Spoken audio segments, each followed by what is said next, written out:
Hello po, Teacher Kelly here. Mga misteryo sa Biblia. Okay. Actually, bilang believer, hindi mo masasabing mahal mo si God kung hindi mo rin mamahalin or hindi mo masabing mahal mo ang Word ni God. So, yung 66 books na meron sa Bible, these are the solid foundations that we have. And these books point you to hidden mysteries that are not even written in it.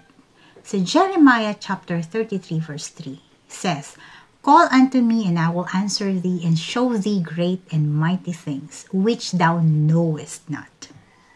So maraming misteryo na hindi natin alam at hindi nakasulat sa Bible. So isa sa mga halimbawa ay si Enoch. Si Enoch ba sa tingin nyo, kinuha lang siya ni God na walang dahilan? Okay? Si Moses na nagpakita ng maraming himala. Even ang hatiin ang dagat. Pero isinulat ba niya kung paano niya ginawa yun? Siyempre hindi, di ba? Okay? So sa Transfiguration, isa pa yun, nandun si Moses at si Elijah. Question is, bakit si Moses at si Elijah? Bakit hindi si King David, hindi si Abraham, hindi si Enoch, okay, or hindi si Methuselah, o bakit hindi si Jacob? Bakit sila? Bakit si Moses at si Elijah? Okay, so these are the questions. Okay, and isa sa mga naging interesado ko sa pagbabasa ng Bible is why the elect could possibly be deceived. Elect na yun, imagine, you are already in the faith, you are a believer already, okay, but you would possibly be deceived. How? And why is Satan likened to a snake? Even angels and demons are in the Bible. Okay? So, one thing I also notice in these is rankings in the Spirit. We have rankings in the Spirit. We have hierarchy. They have authority. Angels and demons respect authority. This is how we see God, how organized our God is. He wants everything in order. Tao lang talaga ang hindi or hirap magrespeto ng authority because we always wanted to do what we want to do. Okay, so these are simple questions to really spice up your Bible reading. You need not just to read, but to also find question. Because sabi nga ni God sa James chapter 1, verse 5, "If any of you lacks wisdom, let him ask God, who gives generously to all without reproach, and it will be given to him." Okay? So imagine, we have to ask God if we have questions. And we cannot ask God for anything if we do not ask him, if we don't have any questions. And our faith must grow. It must be protected. We don't just believe to other who says na ito, ganito, ganyan. No. We have to have a solid foundation ng faith natin so that we won't be able to be deceived easily. Because we know the truth. We have to protect our faith. We need to have a strong foundation about it. And we need to be like Bereans. Hindi na sila basta naniniwala kay Paul, pero ang mga Bereans talagang they really check everything. So we need to have that kind of attitude as well. Because in the parable of the wedding banquet, okay, si Jesus nagsalita sa kanila, there is a king who prepared for a wedding banquet para sa anak niya. And he sends his servants to all those people na invited. But most of them, they refuse to come for several reasons. Family, personal matters, business, and all that. But they refuse to come. Okay? And, bakit ko nasabi itong mga to? Because as we know in Jeremiah 29, verse 13, says, "You will seek me and find me when you seek me with all of your heart."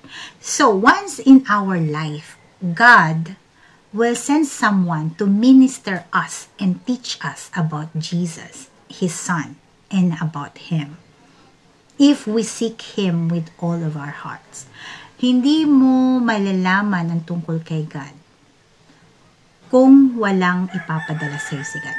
Somebody has to come to you and minister about God So you will have faith. And, so that you will have this kind of faith na sisimulan mo para makilala mo si God. Because, si God at si Jesus, they are in the business of searching hearts. Alam nyo, ang pinaka laging halimbawa dyan ay si King David. Nang sabihin ni Jesus, I have found David, son of Jesse, a man after my own heart. He will do everything I want him to do. Do we have the same heart? Are we also willing to do everything God wants us to do? Okay? Because the Lord is, like I said, it's in the business of searching hearts. It is stated in Psalm 14, verse 2 and 3. The Lord looks down from heaven on all mankind to see if there are any who understand, any who seek God. All have turned away, all have become corrupt. There is no one who does good. So imagine, si God nagsisearch. So there is always effort in the part of the believer. Okay? And you cannot find God, you cannot learn more about God if your heart is so full. You need to have an empty heart so that God can fill you up. Especially, wisdom. Okay, we need to get wisdom, understanding, until we receive the divine revelation that is ordained for us. Paano ko nasabi yun? I have told you before na nakita ko I was led na makita ko at mapanood ko sa YouTube si Prophet Kim Clement. And I know, maraming hindi naniniwala sa prophet. Kasi maraming false prophet na lalabas. Okay? So, but I always hit the Bible and I believe si Prophet Kim Clement ay tunay na propeta ni God. Isa sa mga sinabi at sinier ni Prophet Kim Clement na na-interesado talaga ako. Isa sa mga sinier niya is yung nasa Hosea chapter 12 verse 10. Okay, so he says, I have also spoken by the prophets and I have multiplied visions by the ministry of the prophets. So yun yung mga sinasabi niya. So naalala ko yung parable of the talents, kung saan yung amo nila, binigyan sila ng talents, 5, the other one is 2, the other one is 1. Okay, and they have multiplied it. They have multiplied it. So, in the same way, if you receive the word of God, it must multiply in you. It doesn't stuck. Okay? Hindi yung stagnant lang na nandiyan dyan. So, whether we like it or not, the Bible is always available for us to read. Ngayon, kung hindi mo siya gagamitin, so you are like one of those, person sa parable of the talents. Okay, kung nag-multiply ba yung ibinigay sa ni God o hindi. So, meaning, whatever it is that you receive from God, especially word niya, visions especially, and prophecy, okay, it must multiply. So, the vision also increases. So, when it increases, okay, you can see further because there's a multiplication that's taking place. Okay? Because the vision is given to you, you receive directly from the Lord. Okay? So if you will receive it, then you will see greater and you will see further because Jesus, Holy Spirit, is present in all of His people.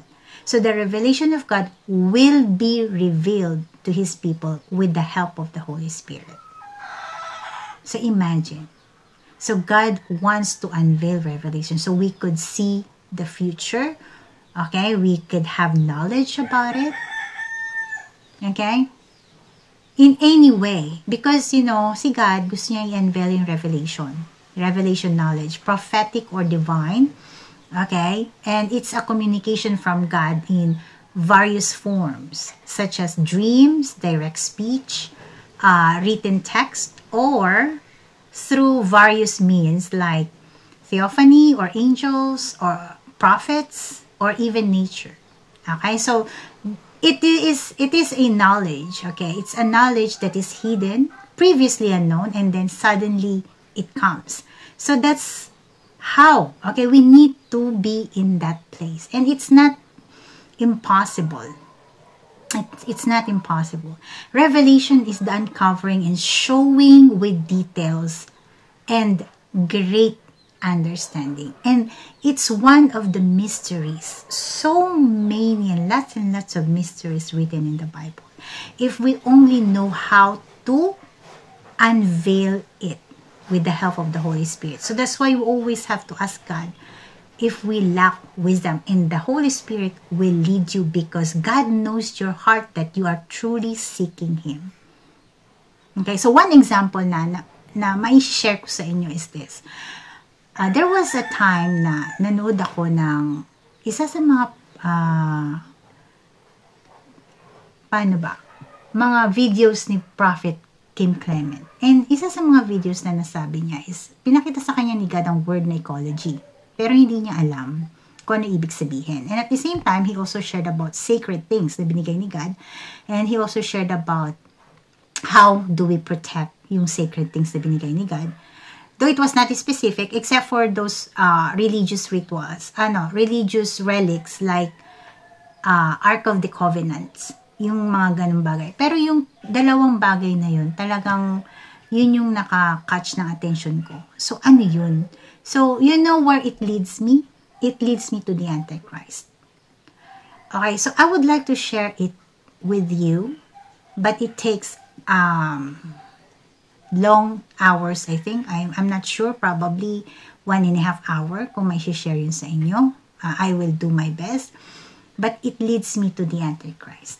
And I have this understanding about what's going on around the world. So whenever I see the news, I see what's happening in our economy and a lot more.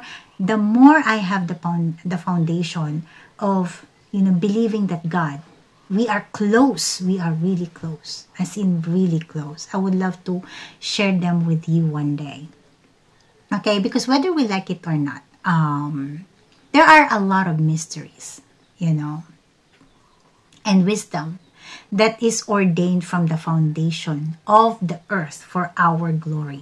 So in 1 Corinthians chapter 2, verse 7, it says there, but we speak the wisdom of God in a mystery, even the hidden wisdom which God ordained before the world unto our glory.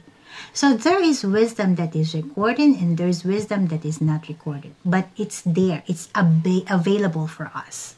Okay? Available for us.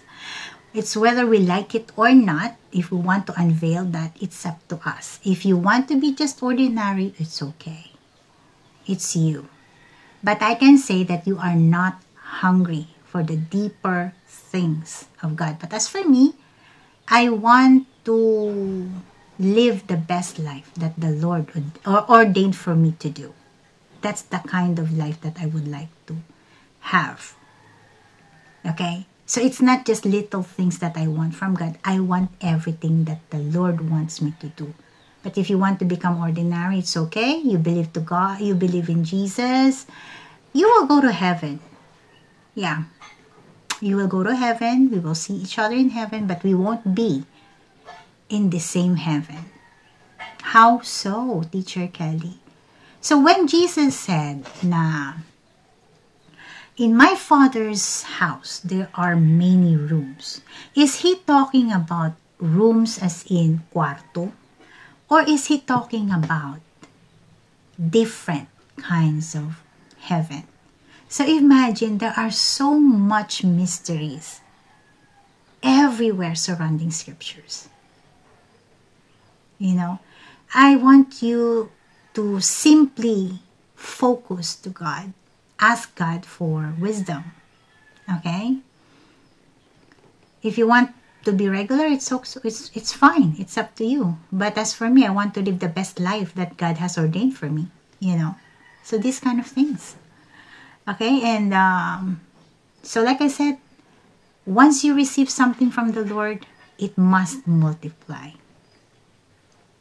Okay? It must multiply. Because the Bible is not written for decorations. So, hindi siya yung mga kwento ng mga nakaraan. Okay, so when the Lord says that He is the same yesterday, today, and forever, it means that God can do the same things He did for Moses right now, and He can do it tomorrow. The problem is, we have faith, but we don't even take it to heart that it's actually true. So we need to be in that place, a place of truthful hunger that says, Lord, I want everything, not a little bit, but everything you have for me, that's what I want. So we need to get to that place. Because as we know, harvest is coming, okay? And at the same time, particularly in the days ahead, Catholics will be shaken. Catholics will be shaken. Ipapakita ni God, sabi ko nga sa inyo, yung shaking is magsisimula talaga sa mga believers yan. Ipapakita ni God kung saan yung difference ng nagdidepend tayo sa mga leaders. Okay? Sa mga leaders natin sa church, sa papa, sa pari, sa pastors natin, sa evangelists, etc. Sa lahat. Okay? Makikita natin yung difference noon, yung pagdidepende natin sa mga leaders, sa pagdidepende, na versus sa pagdidepende natin kay Jesus, kay God lang. Okay, makikita natin yung difference. So if you have eyes to see, you will see. And if you have ears to hear, you will hear. Okay? Because the great harvest is coming. Okay? It's in the Bible says that many will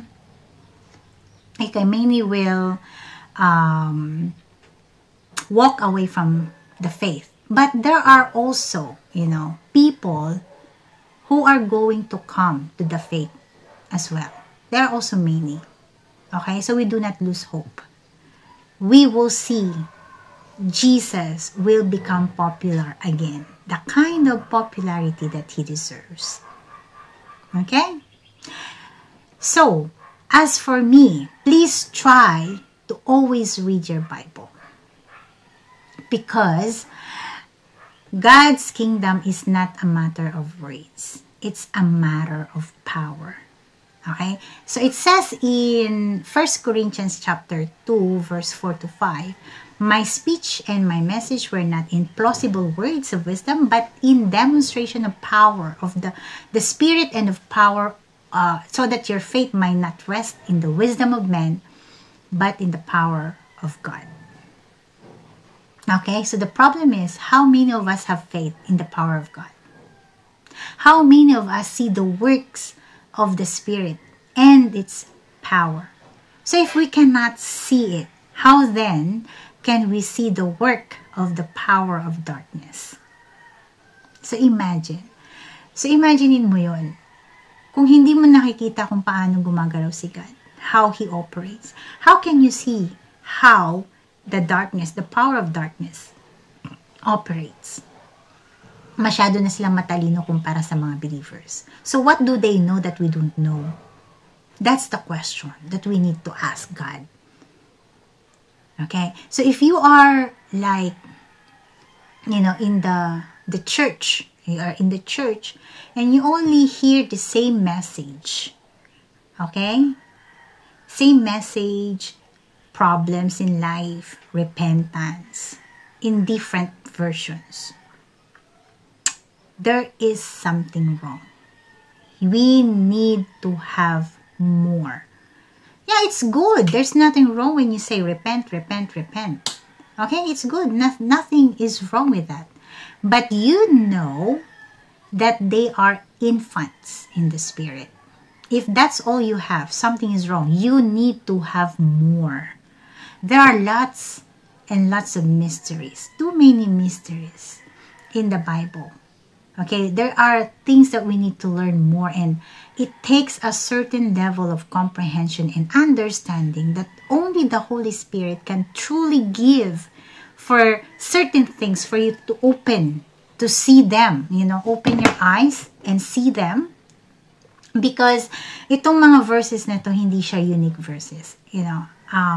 Makikita natin na itong mga verses na to, laging nariyan. But, it's just that you may not have seen them. So that is the problem. So we need to have some more. I have been hearing some believers, after attending the church, they will react like parang hindi sila nagsimba. Okay? Or kulang.